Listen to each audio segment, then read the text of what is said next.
This channel does not promote any violent, harmful, or illegal activities. All content provided by this channel is meant for an educational purpose only. বিজেপির ঘোষণাপত্র সামনে আসার পরেই প্রচার কৌশল কি বদলে ফেলেন মমতা বন্দ্যোপাধ্যায়? নিজের 10টি প্রতিজ্ঞা নয়, তৃণমূল নেত্রীর প্রচারে এখনো প্রাধান্য পাচ্ছে বিজেপির 15টি প্রতিশ্রুতি, বিশেষ করে মহিলা এবং বেকার ভাতার আশ্বাস।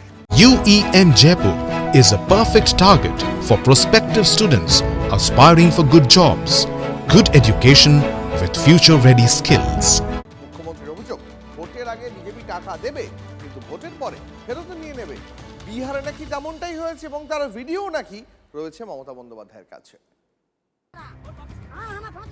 তৃণমূল কংগ্রেসের সোশ্যাল মিডিয়া হ্যান্ডেলে একটি ভিডিও প্রকাশ করা হয়েছে। বিহারের স্থানীয় নিউজ রিপোর্ট, তাতে দাবি ভোটের আগে মহিলাদের অ্যাকাউন্টে যে টাকা ঢোকানো হয়েছিল তা নাকি ফেরত চাওয়া হয়েছে।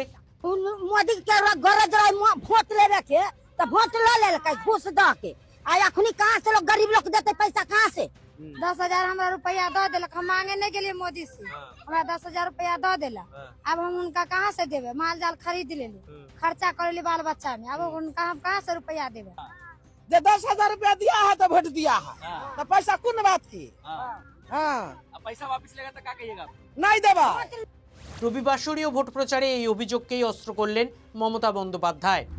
ইলেকশনের আগে দিনে 8,000, তারপরে দিন চালালেন জিতে গিয়ে বুলডোজার, আর এখন বাড়ি বাড়ি গিয়ে মহিলাদের বলছে টাকা ফেরত দাও, টাকা ফেরত দাও, টাকা ফেরত দাও। আমার কাছে ভিডিও করা আছে, আমি বিহার থেকে মেয়েদের কথা তুলে এনেছি। উত্তরপাড়ার বিদায়ী বিধায়ক কাঞ্চন মল্লিকের স্ত্রী শ্রীময়ী, তিনি সোশ্যাল মিডিয়ায় ভিডিও পোস্ট করে অভিযোগ করেছেন নাকা চেকিংয়ে নাকি তাঁর ব্যাগ চেক করা হয়েছে। উনি রাস্তার মধ্যে ব্যাগ খুলে দিয়ে সবকিছু মেকআপ পাউচ থেকে জিনিস বের করে উনি বলছেন এর মধ্যে 5-10 হাজার টাকা আছে, বের করে দেখতো। What is this? কেন? আর যদি আপনার চেক করতে হয় আপনি ব্যাগ খুলে কেন? আপনি পুরো ফুল বডি চেক করুন। মহিলা পুলিশ কোথায়? মেয়েদের শরীর চেক করা হচ্ছে। গতকালও কাঞ্চন মল্লিকের বইয়ের উপর হ্যারাসমেন্ট হয়েছে। চেক করার নামে মেয়েদের ব্যাগ খুলে ব্যাগে কি কি আছে, এমনকি মেয়েদের ব্যবহৃত জিনিস লজ্জা লাগে বলতে সেগুলো পর্যন্ত টেনে টেনে বার করে অসম্মান করা হয়েছে। প্রচারের মাঝপথে পুরোদস্তুর বিরোধী নেত্রীর ভূমিকায় দেখা যাচ্ছে তৃণমূল কংগ্রেস নেত্রীকে। যে অভিযোগ এতদিন শোনা যেত শুভেন্দু অধিকারীর মুখে, তাই এখন শোনা যাচ্ছে মমতা বন্দ্যোপাধ্যায়ের মুখে। আজকের এই মিটিং এ আমার পারমিশন দিচ্ছিল না। প্রধানমন্ত্রী মিটিং এ পারমিশন দিতে পারো অল্প সময়ে, আর মাঠ খালি থাকলে, কেউ বুক না করে থাকলে তুমি আমার মিটিং এ পারমিশন দেবে না, কারণ তোমাকে নতুন করে তোমাদের অ্যাপয়েন্টমেন্ট করা হয়েছে বলে। এগুলো তো আমরা বলি, মুখ্যমন্ত্রী বলছেন কেন? আমরা তো জানি যে আমাদের বিরোধী দলনেতা শুভেন্দু অধিকারীকে সভা করার জন্য 104 বার হাইকোর্টের দরজায় যেতে হয়। আমাদের নেতা অমিত শাহ সভা করবার জন্য আমাদের হাইকোর্টের অনুমতি লেগেছে। মোদির প্রতিটি প্রতিশ্রুতি ও অভিযোগ ধরে ধরে খণ্ডন করছেন পশ্চিমবঙ্গের মুখ্যমন্ত্রী। बीजेपी सरकार पूरी तरह से 7th पे कमीशन लागू करेगी। बंगाल के मेरे सभी सरकारी कर्मचारी भाई बहन, ये मोदी आपको गारंटी देता है। अरे একটু তো খবর নাও, চেয়ারটা তো অমর্যাদা করো না। আমাদের বাজেটে ফেব্রুয়ারি মাসে আমরা 7th পে কমিশন ডিক্লেয়ার করে দিয়েছি। বেঙ্গল একমাত্র স্টেট যেখানে পেনশন পায় অন্য কোনো রাজ্যে নেই। লজ্জা করে না মিথ্যে কথা বলতে? लेकिन बंगाल मछली पालन में अब तक आत्मनिर्भर नहीं है। आज भी बंगाल अपनी जरूरत के लिए मछली दूसरे राज्यों से मंगानी पड़ती है। তো আমাদের লোকেরা মাছ খায় না, পুকুরে পুকুরে মাছের চাষ হয় না। খবর রাখো, কারে কানে যা বলে দিচ্ছে তাই বলছো। একটা প্রধানমন্ত্রী স্বরাষ্ট্রমন্ত্রীর কথা বলা উচিত, পার্টির কথা নয়, তার চেয়ারের মর্যাদা রেখে সত্য কথা। আমাদের এখানে মাছ উৎপাদন অনেক বেড়েছে। বিজেপি এলে মাছ খেতে দেবে না, এই প্রচার করেছিলেন মমতা বন্দ্যোপাধ্যায়। প্রধানমন্ত্রী মোদি পাল্টা প্রচার করেন বাঙালির মাছের যোগান দিতে পারে না তৃণমূল সরকার। এবার বিজেপির মাছ ধরা জাল কাটছেন তৃণমূল কংগ্রেস নেত্রী। Bureau report, TV9 Bangla.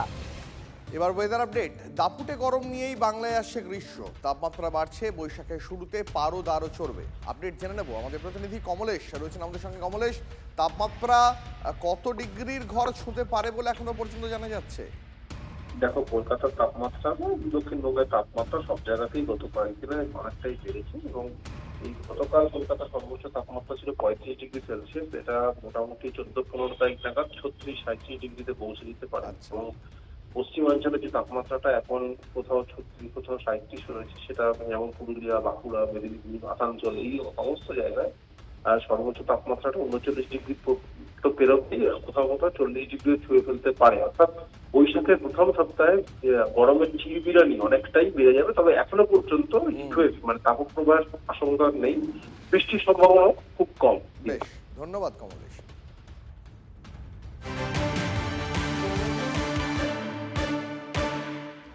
আর এবার ট্রাফিকের আপডেট। সকাল থেকেই শহরে যান চলাচল আপাতত স্বাভাবিকই রয়েছে। বেশ কয়েকটি কর্মসূচি থাকলেও আজ বড় কোনো মিটিং মিছিলে নেই, এমনটাই খবর ট্রাফিক পুলিশ সূত্রে।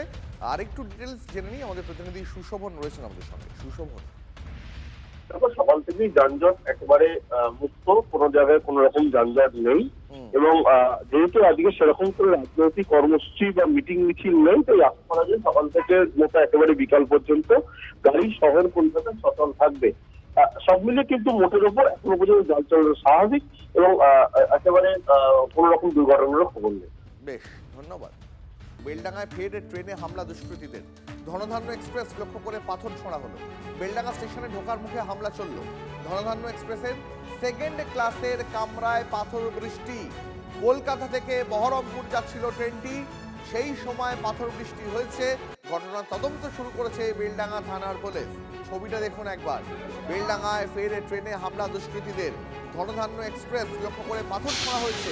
বেলডাঙ্গা স্টেশনে ঢোকার মুখে এই হামলা চলেছে। পাশে বসেছিলাম, এবার হঠাৎ করে ওইখান থেকে পাথর একদম এসে পাশ দিয়ে একদম বেরিয়ে গেল। আমার সামনে একটা বয়স্ক লোক বসেছিল, এবার কেউই বুঝতে পারলো না কি হলো। দেখা বয়স্ক লোকটা উঠে দাঁড়ালো, দেখো নিচ্ছি ওর পায়ের কাছে পাথর। এবার তখন যারা এমনি হকার যারা আছে, তখন ওরা বলেছে কি হ্যাঁ পাথর এরা মারে এখান থেকে, হ্যাঁ বেলডাঙ্গা এসেছে পাথর মারে, তোমরা গেটের সামনে থেকে সরে যাও। পাথর ছুঁড়েছে, পাথর বেলডাঙ্গা স্টেশন পার হয়ে ছেড়ে আসলে সেই সময়টা পাথর ছুঁড়েছে, আর কিছু না। D1 করেছিলাম 27-28 আমাদের সিট নাম্বার ছিল। পাথরটা এসছো ডান দিক থেকে, গাড়ি যখন যাচ্ছিল ডান দিক থেকে বেলডাঙ্গায়। আর এবার আপনার খবর। সিইএসসিতে ডিজিটাল পরিষেবায় বিঘ্নের আশঙ্কা। আগামীকাল ভোর 3টে থেকে 3:30 পর্যন্ত সিস্টেম রক্ষণাবেক্ষণ চলবে। 8 ঘন্টা কোনো ডিজিটাল পরিষেবা পাওয়া যাবে না। ওই 8 ঘন্টায় website, WhatsApp, mobile app, call centre কোথাওই পরিষেবা পাওয়া যাবে না। বিদ্যুৎ বিভ্রাটে ওই 8 ঘন্টায় কোনো অভিযোগ জানানো যাবে না। আপনারা আরও একবার নোট করে নিন, সিইএসসিতে ডিজিটাল পরিষেবায় একটা বিঘ্নের আশঙ্কা তৈরি হয়েছে। তার কারণ আগামীকাল ভোর 3টে থেকে 3:30 পর্যন্ত 8 ঘন্টা সিস্টেম রক্ষণাবেক্ষণ চলবে, জানিয়েছে সিইএসসি। 8 ঘন্টা ধরে কোনো ডিজিটাল পরিষেবাই পাওয়া যাবে না। ওয়েবসাইট, হোয়াটসঅ্যাপ, মোবাইল অ্যাপ বা কল সেন্টার কোথাওই কোনো পরিষেবা পাওয়া যাবে না ওই 8 ঘন্টা।